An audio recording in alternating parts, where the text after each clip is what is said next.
আমি অপর্ণা ভট্টাচার্য রঘুনাথগঞ্জ থিয়েটার গ্রুপের সদস্য এবং নাট্যকর্মী। যাই হোক, আমি নাটকটা ভালোবেসেই করি। আমাদের জীবন তো প্রতিদিনই নাটকের মতনই চলে, তাই আমি এই নাটকটা কোথাও ভালোবাসা থেকে এখানে এসেছি এবং আমি এখানে নাটক করে খুব স্যাটিসফাই। এবং যেটা বলতে চাইছি, আমরা রঘুনাথগঞ্জে একটা নাট্য উৎসব করি, তো মানুষ এখন নাটক বিমুখ হয়ে যাচ্ছে। সবাই আপনারা আমাদের এই নাটকগুলো দেখবেন, এখানে একটা বার্তা থাকে, সে বার্তাটা আপনাদের বাস্তব জীবনে অনেক কাজে লাগবে, যেটা আমি নিজে অনুভব করেছি। এবং এটাও বলতে চাইছি, আমরা যে নাটকটা করি, আপনারা একটু এসে যদি আমাকে উৎসাহিত করেন, তাহলে হয়তো আমরা আরও অনুপ্রাণিত হব। দেখবেন খারাপ লাগবে না, ভালোই লাগবে। আর বলি, আজ মানুষ নাটক বিমুখ হয়ে গেছে, আপনারা যদি সবাই আসেন তাহলে আমরা এটা চালিয়ে যেতে পারি। এই যে আমাদের রঘুনাথগঞ্জ থিয়েটার গ্রুপ কোথায় গিয়ে পৌঁছেছে জানেন? আমাদের এখানে অজিত সোমারা আছে, ওরা একটা ভালো জায়গায় পৌঁছেছে। জানেন কত গর্ব আমাদের? হ্যাঁ, আমরা যখন বাইরে নাটক করতে যাই, তারা বলে আপনার রঘুনাথগঞ্জ থেকে এসছেন, হয়তো আপনারা এটা জানেন না, কিন্তু আপনিও তো রঘুনাথগঞ্জবাসী, আমিও রঘুনাথগঞ্জবাসী। আমরা চাইবো আপনারা আসুন, আমাদের নাটক দেখুন। শুধু আমাদের নাটক নয়, আমাদের এই রঘুনাথগঞ্জ থিয়েটার গ্রুপে আসুন, কালচারগুলো দেখুন, আমাদের কালচার দেখুন, আমাদের কত ছোটো ছোটো ঐতিহ্যগুলো দেখুন, আমাদের ঐতিহ্য দেখুন, কত ছোটো ছোটো বাচ্চার মধ্যে ইনভলভ আছে, তাদেরকে আমরা একসঙ্গে নিয়ে যাই, কত আনন্দের মধ্যে, কত স্মৃতি, এত ভালো লাগে, এত ভালো লাগা। আমি 100% এরপরে বলতে পারি যে আপনারা যদি আসেন আপনাদেরও ভালো লাগবে। আমরা তো অনেক সময় অনেক কাজ ব্যস্ত থাকি, সেই কাজগুলোর ফাঁকে অন্তত এই রবীন্দ্র ভবনে আমাদের একটা নাট্য উৎসব গেল, খুব খারাপ লাগছিল। 2-1 দিন বাদে আমাদের দিকে 4-5 দিন ধরে নাট্য উৎসব হলো, তাদের যে একটি লোকজন এসছে, নাট্যপ্রেমীরা যারা নাট্য ভালোবাসে তারা অবশ্যই এসছে। তা আপনারাও আসুন, পাশে দোকানে বাইরে দাঁড়িয়ে না থেকে একবার এসে দেখুন যে নাটক জিনিসটা কি। আমি 100% বলতে পারি আপনার ভালো লাগবেই, ভালো লাগবে। আমরা বাইরে গেলে আমরা নাট্যকর্মী হিসেবে আমাদের খুব গর্বিত, আমরা তো জীবনে সবসময় আমাদের তো প্রতিটা মুহূর্তে নাটক করেই চলছে। এই নাট্য দিবসে আমার এটাই বলার কথা। আমাদের অনেক নাট্যকর্মী আছে, এই যে প্রণবদা, একটু এই যে সুদীপ্তদা, এই যে আমার সোমা, এই যে আমাদের আরও নাটক, ক্যামেরার ওপাশে আছে অজিত, ক্যামেরার ওপারে আছে অজিত, আমাদের যারা আরও ইনস্ট্রুমেন্ট, কেউ লাইটম্যান, কেউ ক্যামেরাম্যান, এদের তো অবদান আছে প্রচুর। আমাদের স্টেজের বাইরেও কিছু ছেলে কাজ করে, তাদেরকে উৎসাহিত করুন। অন্তত নাট্য দিবস উৎসবে আমি এটাই বলতে পারি, রঘুনাথগঞ্জবাসীর কাছে এটা আবেদন, আপনারা আসুন। আমাদের রবীন্দ্র ভবনে প্রোগ্রাম হয়, প্রোগ্রামে আসুন, নাটক দেখুন, দেখতে ভালো লাগবে, নিজে দেখুন এবং অপরকে বলুন যে আমাদের নাটকগুলো দেখবেন, ভালো লাগবে। এইটুকুই আমাদের আপনাদের কাছে আবেদন, দুটি বাঞ্ছনা করবেন এই নাট্য দিবসে। এই আবেদনটা রেখে আমি অপর্ণা করতে শেষ করব। আজ বিশ্ব নাট্য দিবস। আমরা রঘুনাথগঞ্জ থিয়েটার গ্রুপের সমস্ত নাট্যকর্মী আজকে আমরা এখানে মিলিত হয়েছি এই দিবসটাকে উদযাপন করার জন্য। এই বিশ্ব নাট্য দিবসে আমাদের উদ্দেশ্য হচ্ছে নাটককে আরও কত বেশি আমরা লোকের মাঝে জনপ্রিয় করতে পারবো। আমরা প্রতি বছরই নাট্যমেলা করি ঠিকই, কিন্তু এটা আমাদের একটা খুব উদ্বেগের বিষয় যে দর্শক আস্তে আস্তে কমে যাচ্ছে, প্রচণ্ডভাবে কমে যাচ্ছে। এর জন্য আমার মনে হয়েছে যে আমরা যারা উদ্যোক্তা, যারা আমরা নাট্যমেলা করি, আমাদেরকে একটু উদ্যোগী হতে হবে। আমাদের লোকের মাঝে নাটকের ব্যাপার নিয়ে প্রচারটা আরও বেশি বেশি করতে হবে। আর একটা জিনিস হচ্ছে যে আমরা নাট্যমেলায় যে সমস্ত নাটকগুলো উপস্থাপন করছি, সেই সমস্ত নাটকগুলোর মানটা কত উন্নত, এদিকটা আমাদের লক্ষ্য রাখতে হবে।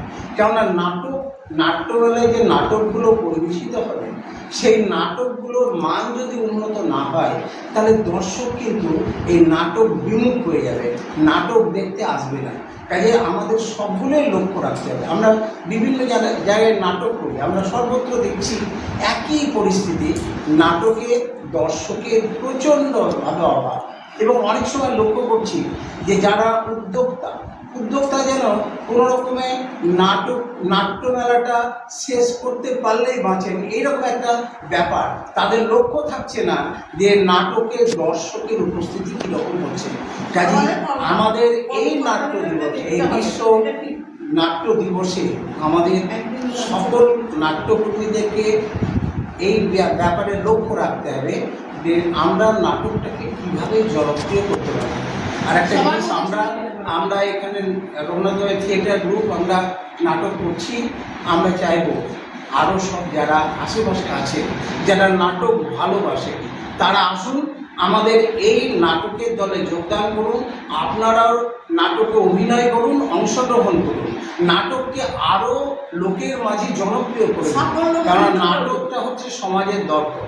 আমরা নাটকের মাধ্যমে সমাজে একটা উপদেশ, আমরা একটা ভালো জিনিস তুলে ধরতে চাই। কাজে এই বার্তাটা দেওয়ার জন্য আপনাদের সকলের সহযোগিতার প্রয়োজন, এবং আগামী দিনে আমরা চাইব যে আপনারা সকলে এই আমাদের এই নাটকের দলে যোগদান করে নাটক আরও যাতে জনপ্রিয় হয়, নাটক যাতে সকল মানুষ দেখতে আসে, যাতে নাটকে অংশগ্রহণ করে, এই ব্যাপারে উদ্যোগী হবেন, এই বলে আমি আমার বক্তব্য শেষ করছি।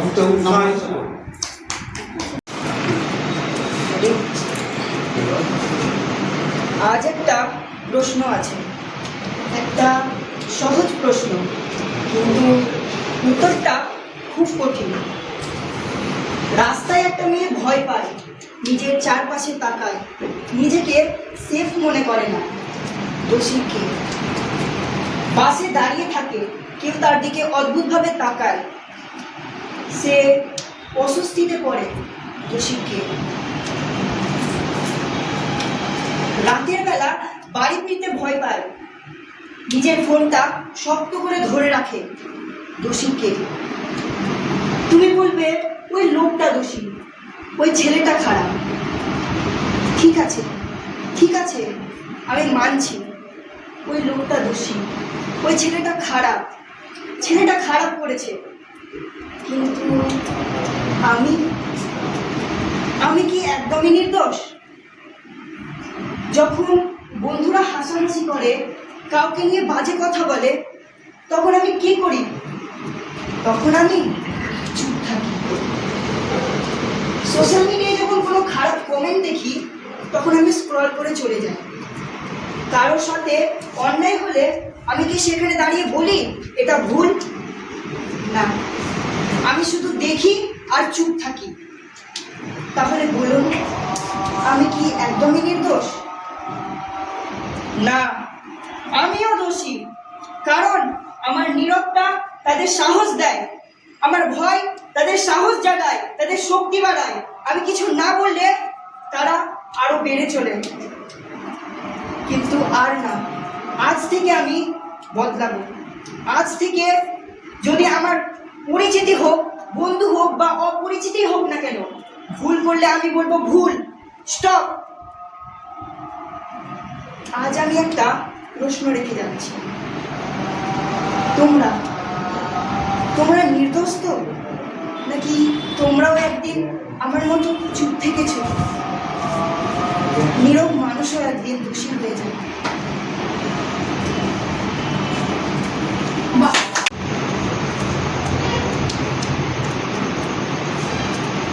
ওই রাহুল, 8 ঘন্টা ধরে দেখছি তুই মোবাইলের দিকেই তাকিয়ে আছিস, একটু তো পড়তে বস। দাঁড়া 1 মিনিট, এই গেমটা জিতে নি, তারপর বইটা বসছি। তোর সব কিছুতে 1 মিনিট। মাসিতে বললো জল খাবারটা আনতে, কই আনলি না তো?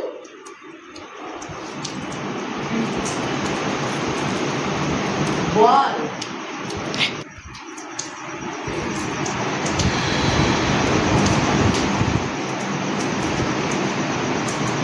ওই রাহুল, 8 ঘন্টা ধরে দেখছি তুই সেই মোবাইলের দিকেই তাকিয়ে আছিস, একটু তো পড়তে বস। দাঁড়া 1 মিনিট, এই গেমটা জিতে নি, তারপর বই নিয়ে বসছি। তোর সব কিছুতেই 1 মিনিট। মাসি যে বললো জল খাবারটা আনতে, কই আনলি না তো? গেম জিতে গেছি। ওই রাহুল, তোর মা ফোন করেছিল, জানিস কি বললো? কি বললো? বললো কি তুই বলে সকালে স্কুলে যাসনি? স্কুল না তো, গিয়েছিলাম তো শুধু টিফিন করে একটু। একটু কি বন্ধুদের সাথে সাইবার ক্যাফেতে? না মানে না মানে ওই এই যে ফিজ হয়ে থাকা, এটা হচ্ছে আমাদের জীবনের গল্প। তুই যে মোবাইলের দুনিয়ায় এমন ফিজে আছিস যে বাড়ির বাইরের কথা সব ভুলে গেছিস, মা বাবার কথা সব ভুলে গেলি। তুই ঠিক বলছিস জল। চল ফাইনালি এবার চল, এবার পড়তে বসি, চল চল।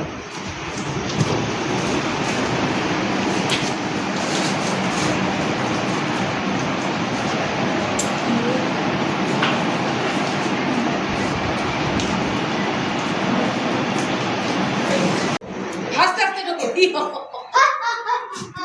কালু বিবিত্তু আমি জনান্দরি সর্বকাশী সর্বভূ কাল সবাই সর্বকালে সমবায় সকলের প্রতি ত্রিভুবন সর্বস্থানে আপত্তি গতি অন্তিমেতে দেখা দে কিতাবের পাশে মার সাথে পরিচয় জীবনের সাথে সংসারের মহাযাত্রা পুরাই যেমন শান্ত জানে শান্তিতে আমি সবে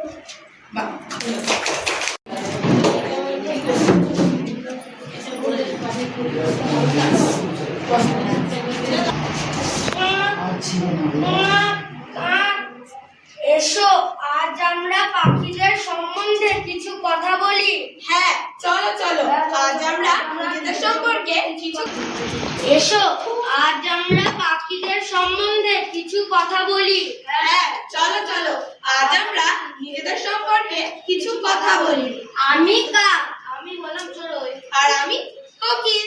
তাহলে আজ গল্পটা আমাকে দিয়ে শুরু হোক। হ্যাঁ, আজকাল রোদের তীব্রতা বেড়েই চলেছে, তাতে আমাদের কষ্টটা আরো গভীর হয়ে যাচ্ছে। যার ফলে মানুষ আমাদের কথা ভাবছে না, বরং বিপদের মুখে ঠেলে দিচ্ছে। কারণ আমরা তো শুধুমাত্র খাবারের জন্য সারাদিন ঘুরে বেড়াতে হয়। আর এই ঘুরে বেড়ানোর জন্যই আমাদের শরীরে অসুস্থ বোধ হয়। কারণ আমরা তো পাখি, আমাদের কষ্ট কি মানুষ বুঝবে? আমরা যদি গাছের ফল দিতে যাই, তারা পরের দিন যাদের গাছগুলোকে ছিঁড়ে দেয়।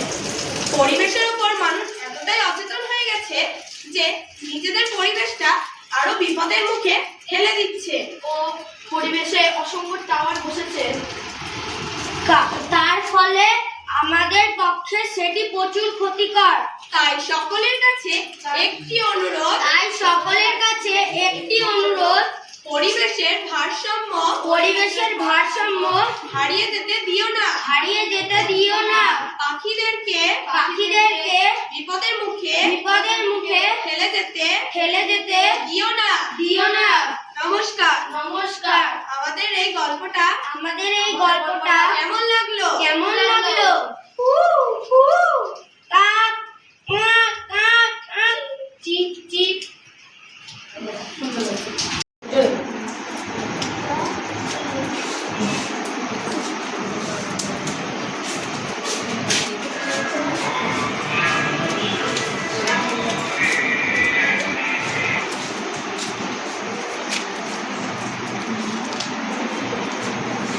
একটু ধর।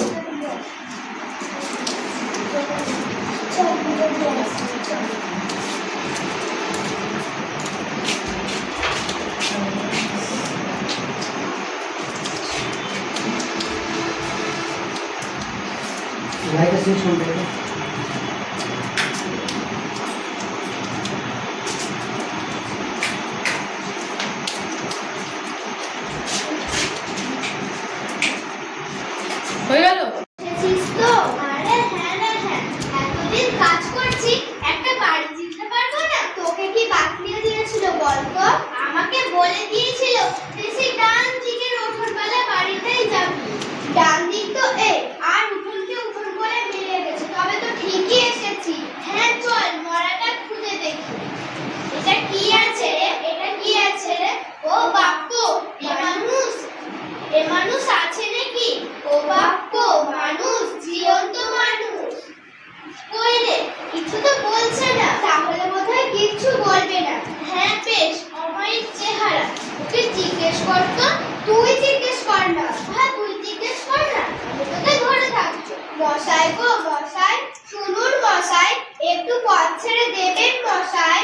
আমরা মশাই গরিব বেচারা মশাই চল একটু পাঁচ কাটিয়ে চলে যায় ওরে না রে চোখ রাঙাচ্ছে দয়াবান গুণবান ভাগ্যবান মশাই গো তোমার টানে একটুও কি দয়া মায়া নাই গো তোমার তুল্য খাটি বন্ধু আর কাহারে পাই গো তুমি ভরসা নাহি দিলে অন্য কোথা যাই গো এ সময়ে তোমার বিনোদে আছে সবাই গো কার্য ধার না হলে তো না দেখি উপায় গো ছেড়ে দাও মুক্ত কণ্ঠে তোমার গুণবান গো দয়াবান গুণবান ভাগ্যবান মশাই গো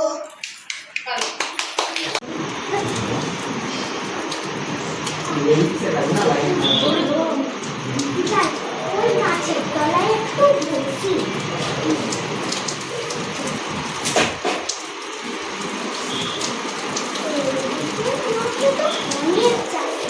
যাই ওদের সাথে একটু মজা করি গিয়ে বাঘ বাঘ কে কোথায় আছো বাঘ বাঘ আমার খেয়ে ফেলবে গো বাঘ বাঘ কে কোথায় আছো বাঘ বাঘ বাঘ আমার খেয়ে ফেলবে গো বাঘ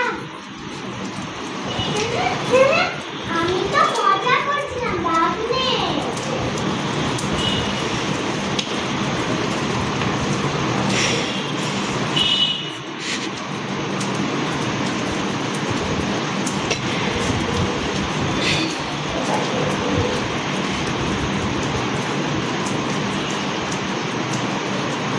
চাই আজকেও আবার ওই চাষিদের সাথে মজা করি হ্যাঁ এটা তো সত্যি সত্যি বাঘ বাঘ আমার খেয়ে ফেলবে গো বাঁচাও বাঁচাও বাঘ আমার খেয়ে ফেলবে গো বাঁচাও বাঁচাও বাঁচাও বাঁচাও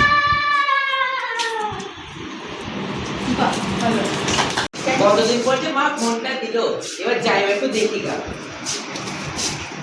কিরে দাদু দেখ সপ্তাহ ধরে মাঠে খেলতে আসিস না কেন রে? আরে তুই কি বলছিস? কি করে খেলতে যাও? বাবা আমার তিনটে প্রাইভেট লাগিয়ে দিয়েছে, সকালেও দুপুর আবার সন্ধ্যেবেলাতে পৌঁছি। এবার কখন খেলতে হবে? আমরা খেলতাম 5টাতে, এবার আমার কোচিংটা হয়েছে 5টার সময় আর 5:30টার সময়। 5টার সময় খেলতে যেতাম, এবার 8 ঘন্টার মধ্যে যে গেমে আবার আসতে পারবো তার জন্য খেলতে চাই না। আবার দুপুরে মাঝে থেকে একদিন খেলতাম, দুপুরে আমি খেলতে পাই না, তো দুপুরে ওই প্রাইভেট করেছে। সকালে একটা রবিবার আমরা সকালে খেলতাম, এবার সকালে আমরা খেলতাম 10টা থেকে, এবার 10টার সময় পড়ে গেছে আমি 2টো পাইবে। এরপর কি করে খেলবো বুঝলি? এবার তারপরে আমি মনে করলো একটা গুড নিউজ আছে। কি বল বল। বাবা আমাকে একটা নতুন র্যাকেট কিনে দিয়েছে। আমরা 3 জন ছিলাম, এবার 3 জনের র্যাকেট নিয়ে 4 জন একসাথে খেলতে হবে। এবার এই রবিবার আসবো, ঠিক আছে? একসাথে 4 জনের র্যাকেট খেলবো। ঠিক আছে ঠিক আছে। আর মনে পড়লো আমি একটা সেকেন্ড হ্যান্ড নেট পেয়েছি 200 টাকায় র্যাকেট খেলার জন্য। আমরা 4 জন আছি, সবাইকে বলি 50 টাকা না, তাহলে আমরা সেকেন্ড হ্যান্ড নেটটা কিনবো। আর যার কাছে কথাটা বলেছি সে বললো কি ও ইউজই করে নেটটা। ও তাহলে নিয়ে নেবো। হ্যাঁ চল, ঠিক আছে, তাহলে দেখা হচ্ছে। হ্যাঁ চলে আসবে তুমি। ঠিক আছে। রবিবার তোর আমি খেলতে পারবো এই রবিবার না, পরের সপ্তাহ পুরো সপ্তাহ আমার খালি। ও পুরো সপ্তাহে দুপুরটা পাইবে আর সন্ধ্যেটা পাইবে, স্যার ছুটি দিবে। তুমি যাবে দুটো স্যারই ও করবো। হ্যাঁ ঠিক আছে তাহলে খেলবো। হ্যাঁ তো রবিবার আমরা বিকালে খেলবো, তারপরে সকাল দুপুর খেলতে পারবো। ঠিক আছে, ঠিক আছে। ফোন করবো। হ্যাঁ ঠিক আছে যা। বাই। যা যা।